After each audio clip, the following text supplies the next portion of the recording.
let's get into this call. To me, this is a call that you've been waiting for as coaches. This is a call with Jenn Richardson, a superstar diamond coach, where she is bringing her very best and going to give you 5 very clear, very precise things that you can do on Instagram to build your business. And this has taken her a long time to figure out, but she has condensed this. So I am absolutely thrilled to bring on 4-time elite coach, superstar diamond coach. She's a Success Club All-Star legend. She's a member of the Millionaire Club, organizational leader on our leadership ladder. She resides in Florida. So with all of that, Jenn, get on here and let's get going. So what that means is you're going to get, are you there, Jenn? I'm here. Can you hear me? I can now, and I can see you. You sound great, and you look even better. So okay. Welcome. Thank you. I can't see myself, so. Well, you know what? You just trust me on this one, okay? You look great. I know it's always good to kind of see yourself in the side there, but seriously, thank you. You've sent some notes of what you're going to be covering on this call. And again, coaches, this is gold. And so what I'm going to do is I'm going to throw a few questions to Jenn, and then I'm going to get out of the way because she has presented this content before, and it's taken her a little bit longer than we've given on this call. So it's, in other words, Jeff, be quiet and get out of the way. But first, Jenn, how did you become a coach? So in 2013, I was kind of floundering a little bit. I had both my children. My second son was 3.5 months old. I had that 45 pounds of baby weight that didn't fall off. I was kind of in that mode of being chronically tired and just fatigued all the time and just really not feeling comfortable in my skin. And like many people, I had done going to the gym, starting the gym membership. I had tried, other programs, and I always quit. I probably lasted for like a week. And my coach, Stephanie Chico, she had reached out to me on Instagram. And she was like, I run these challenge groups. Like, would you be interested in doing something like that? And I'm like, what the heck? This sounds pretty amazing. I have tried other things. I really think this could be the thing that works for me, And when she told me that there was a chocolate shake that I could put peanut butter in every morning, and that was part of my meal plan, I was kind of like, yes, I'm going to do this. But I didn't intend for it to be a business. When I signed up, I really wanted to focus on me. But I had no idea that within three years, I would make this into a 7-figure business. So huge blessing. Self here. So that's absolutely I think a lot of coaches can relate to that. I think where the most excitement on this is when you start to say, okay, man, who can put peanut butter in a chocolate shake, right? That's always a great way to go. No, but in all seriousness, I think a lot of people can relate to grappling with, with having had kids and confidence and trying to lose baby weight and trying to find themselves in something. And so you're kind of a lot of people in a lot of ways. But I think the difference is that you've done some things that you've grabbed and disciplined yourself around in order to create some great results. So quickly, you had to start, and then there's the point where you put enough time in, you put enough effort, skill, learning. You talked a little bit about, earnings, which of course, income disclaimers, we always do. It is a result of effort, skill, time in the saddle, contribution. And I like the income disclaimer because it means it's not for everybody, because not everyone's willing to do the things that you're willing to do. It does take effort.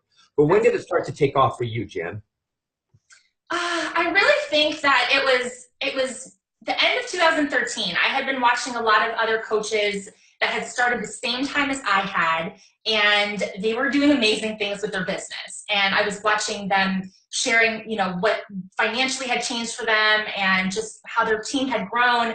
And I was kind of like, why am I not doing this? Like, why am I not, trying to have my own success story here?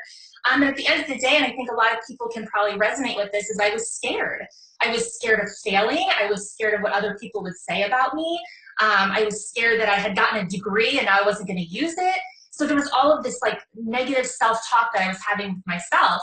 And as the type A person that I am, what I need to do is write a pros and cons list and basically say to myself, what are the pros of me going all in, really doing this, and then what are the cons? And let me tell you, there were very few cons, and there were lots of pros. And so I kind of just said, let's do this. I had like 15 coaches at the beginning of 2014. And I was like, you guys, do you want to rally? Like, do you want to do this? And they were like, yeah, let's do this. Let's grow this team. Let's really go all in. And we worked hard. And by the end of, I think, 2014, I was a 5-star diamond coach. And I think we had 1,000 people on my team. So, and I will say it was all Instagram that I did all my recruiting on. So I'm really excited to get to talk about that today. I really didn't do much on Facebook. It was really all Instagram, how I grew my team.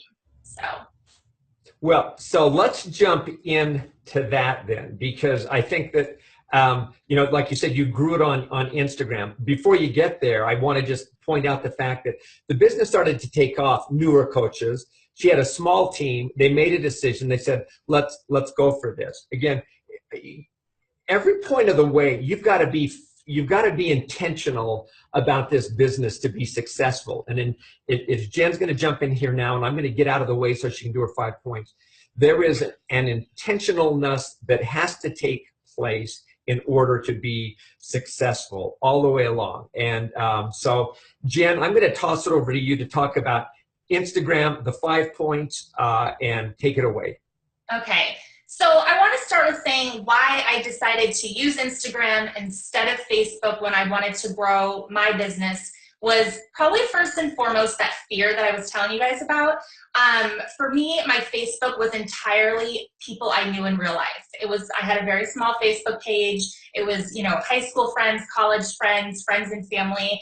And there was a lot of vulnerability in putting yourself out there. So if you guys feel that way, I totally get it, and I was there. For me, Instagram was kind of a place where I could be me and I could share kind of freely without fear of judgment. So that was one of the first reasons why I kind of really sought that platform. The second reason was, like I said, it was all my warm market on Facebook, and I had a really difficult time figuring out how to branch outside of my warm market. And for some of you guys, maybe you relate to that. I had no warm market that was interested. They were like, cool, you're doing that Beachbody thing, that's awesome, but I don't really want to buy anything. So at that point, I could have said, I'm a failure and I'm going to quit. Or I could say, I need to find something else that's going to make my business grow. And I was like, Instagram is going to be that thing. It was just so easy for me to network with a cold market there and to grow a cold market. So I'm going to give you guys 5 steps, like Jeff said, and kind of what I did and what I still do today. Honestly, I still use the same method today, 5 years later. So the first step is defining your target market.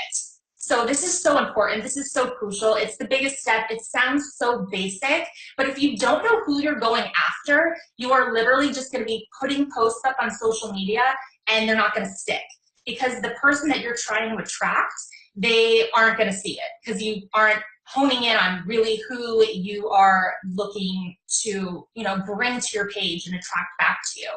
So what I like to do is make interest lists, and some of you guys have done this probably. It's always good to revamp it, but who are you outside of being a Beachbody coach? And I think that's the biggest mistake coaches make sometimes is they become a coach and they're like, well, now I need to share all things Shakeology, all things, my Beachbody workouts. And that's probably the first mistake, because you are so much more than that. And that's where people are usually going to connect with you. First and foremost are the other things, because, like me, I take myself as an example. I wasn't necessarily ready or interested in eating clean and working out when I met my coach Steph. It was all the other things about her, that she was a mom of little ones, that she was, a wife, and she was a Christian, and these were things that I resonated with her. And then when she approached me about Beachbody, I already liked her. So I was so much more likely to say yes because I had already developed that relationship. So knowing who you're trying to attract is so, so important, that target market. The next step is, after you've figured out that who you're trying to attract, like who are you besides Beachbody? Are you a hiker? Are you a surfer? Like, do you do crafting and DIY? What do you do? Now you're going to create an interest list of hashtags. So that's step number 2, is an interest list of hashtags.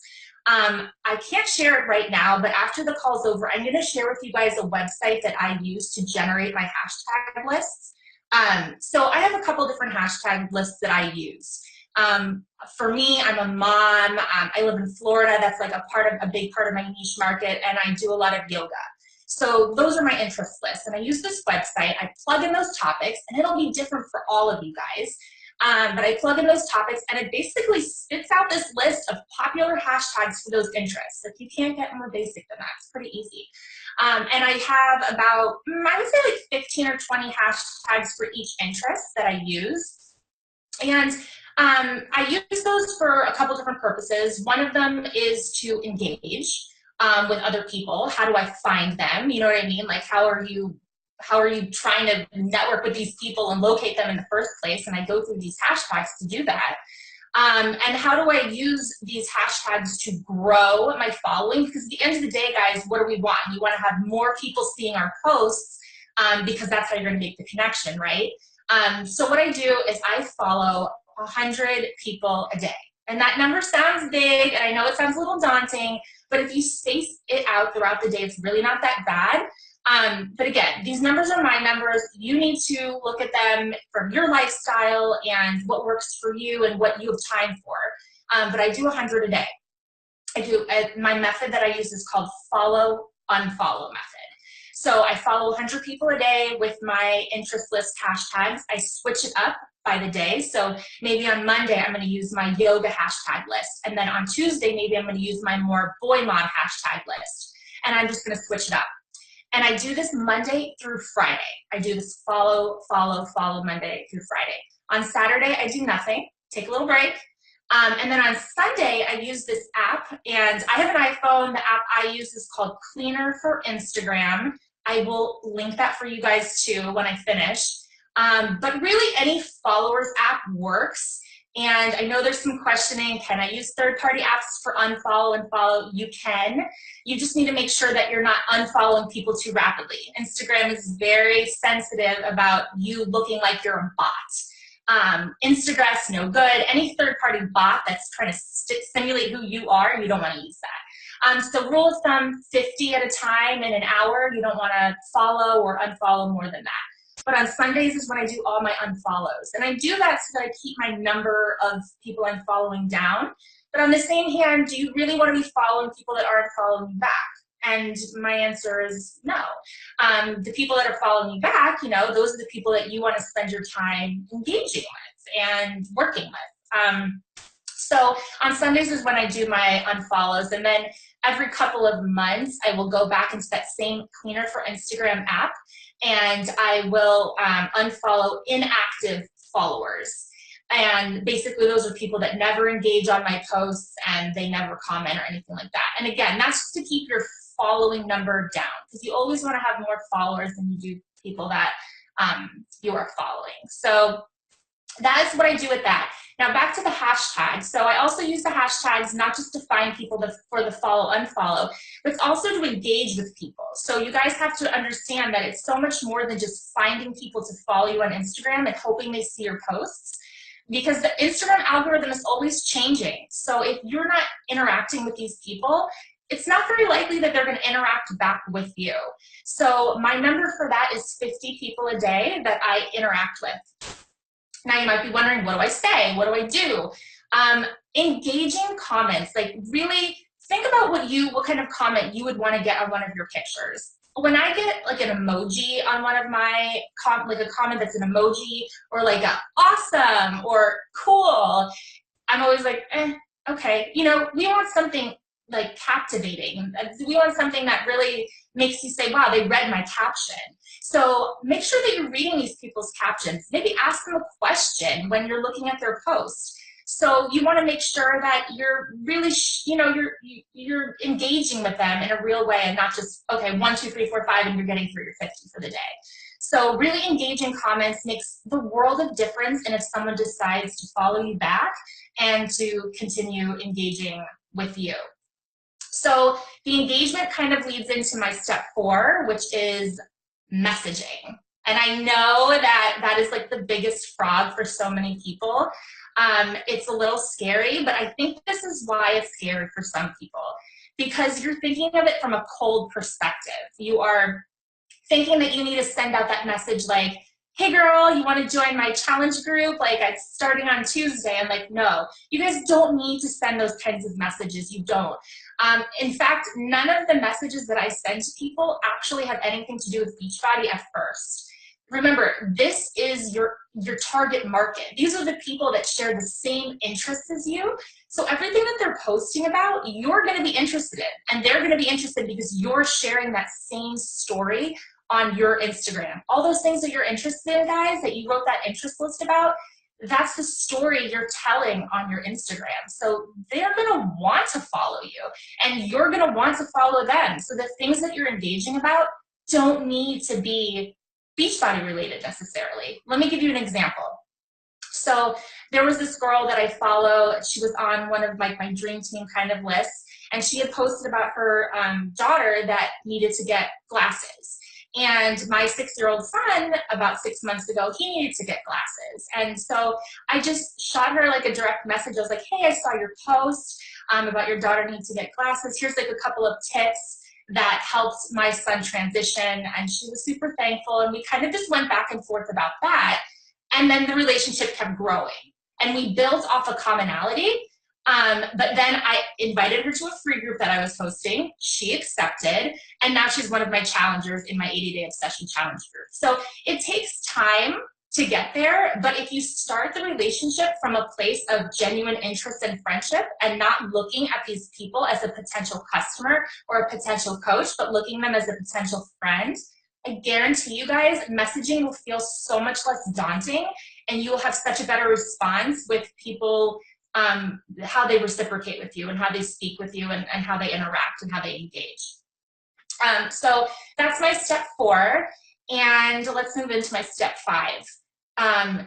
Using new Instagram features. So when I started, Instagram was like bare bones. You posted a picture, they had like 5 filters that you could use, and that was kind of it. There wasn't really much to it. Now we have all of these really cool features that Instagram offers. One of them is Instagram stories. And if you had caught a training I did a couple years ago, I would have told you to post 3 or 4 times a day, maybe morning, afternoon, evening kind of thing. Now I would tell you guys post once a day. That's totally fine, once a day, but stay active on your Instagram stories throughout the entire day. Share you. Be real. People are just, people are inherently nosy. That's just us as humans. We want to see people's like inside lives. Like we want to see it all. So share that, share what your day-to-day life looks like. Yesterday I did an Instagram video where I had a towel on my head and I'm sitting in my bed doing an unboxing of something that I purchased. So but people love that because it's real. So be real, like be you, share you on Instagram stories. My number for that, rule of thumb, I would say probably 10 stories minimum a day, which is so easy when you space it out. And I do most of my Beachbody stuff in my stories. I will show my followers how I make my shake. I have walked them through Beachbody on Demand. I've shown them, I use the yoga studio, that's what I use, and I've shown them the different workouts. You can really get a little bit more in depth with Instagram stories than you can on your Facebook or Instagram feed, which I kind of love. Another feature that Instagram rolled out is the polling feature. You can ask people questions. People love to engage with you. So you can do that. You can use hashtags in your Instagram stories. You can use a geotagging feature, which is where you say like where you are. And that helps you connect with people in your vicinity. If you want to, I know some people feel a little uncomfortable sharing where they're at. I usually stick to it if I'm in a bigger location. The town I live in is kind of small. Don't usually do it there, but if I'm in Orlando or Tampa, I'll share, that geotagging feature. And then people in the vicinity can see your post, which is pretty cool. Another feature that Instagram stories has like an addition to is called story highlights. So as you guys know, or maybe you don't, Instagram stories only stay up for 24 hours. So the highlights allow you to pull your best of your best stories. They stay on the front of your profile, and they stay up forever. So I have walked people through Beachbody on Demand, like I was saying, or how I make my Shakeology, and I keep those on my story highlights. And I do some other stuff, like I'm a shopaholic, so online shopping things I've purchased, coach life, recognition posts, those kind of things, all in my highlights. So even if someone missed it in my story when I first posted it, they can see it in my profile and they can, get another glimpse. But Instagram loves you using the things that they roll out, and they're constantly rolling out new things. So just make sure you work on those things. Try them out, feel them out, see if you can use them. But I think I rolled through all my 5 steps, and hopefully I didn't go over time. No, you did. So okay. now you're great on time. As you're going through these, Jen, I'm going, man, we could stop and we could go through, for example, your 5th feature, your 5th point, which was, man, use the features that Instagram is introducing. I mean, and to your point, they introduce them and they want people to use them, and they will reward that. And so it's one of those things where you're going, duh, why not take advantage of those features? But we could have taken every one of those bullets, I think, and even spent a whole 15, 20 minutes on those. But I'm just looking at my notes here, Jen. But if I were to recap this, and correct me if I got this wrong, okay? And this is just kind of the high level. But the first, and again, all of these take some effort. All of these take some intentionalness and some thoughtfulness, but it will move you forward in your business and help you get cleaner and stop wasting time. Instead of just being busy, you'll be productive. And that's what the essence of this is. But, one, define your market. Who are you? Your posts need to tell a story. And so you've got to define what your interests really are as a coach. If you're a blogger, if you're a mom of boys, if you're Christian, like you said, if you're a beach person, kind of thing. Those are the first piece. Get your primary interest, because those are also the things that you have the greatest passion about in life. So you're going to have energy, you're going to have enthusiasm, you're going to have excitement about talking about the things you like. That'll help you be authentic. The second piece I thought was really interesting is just, again, the hashtags, and a way to find those hashtags that align with what those are, and to have those in your back pocket, so to speak, so that you are generating a following. And there's some ways to find those. The third is the follow unfollow that to me was really interesting, because I think there's a science there to way to keep your business clean. And I think most people would probably go, wait, what? I just want to get as many people following me as I can possibly get. But you want good followers. You want quality. You want quality. And then the next one was what we just talked about, was the Instagram features. You get up to date, get current, on those. And then the 5th one, or maybe part of that, was, the Instagram stories and the Instagram highlights.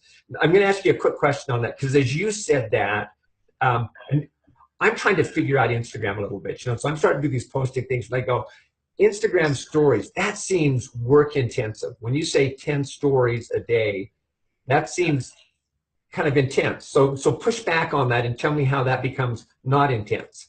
Oh, it's so easy, because you've got like 16 seconds. I think that's how long a story can be. So some of the time I will record my kids like jumping off the couch and wrestling with each other. I'm like, mom life, or you just hold your phone up. There's like a hands-free option too, where you can record yourself talking, and this is how I make my shake. Look how easy this is.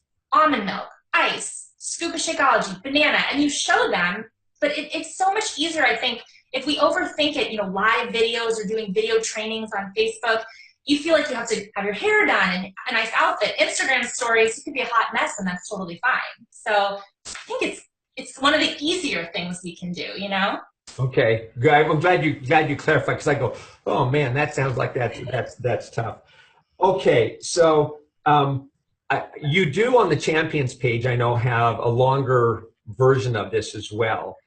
So I will show or point people in that direction. This has been absolutely fantastic, Jen. Let's just wrap up though with, how many years have you been a coach now? And I think next week it's 5. 5 years. Well, congratulations and thank you. And I think that's also important for people to hear, that success does take time. As you learn the trade, and as you learn the skills, and as you practice, it just doesn't come overnight, but it can come. But so over the years, what has that meant to you? How has life changed? It's that kind of that lob question? I mean, I think we can look at it a couple of different ways, but I think the biggest thing for me is like an inner change. I came into this, I was not confident at all. I was just not, and I was very lost.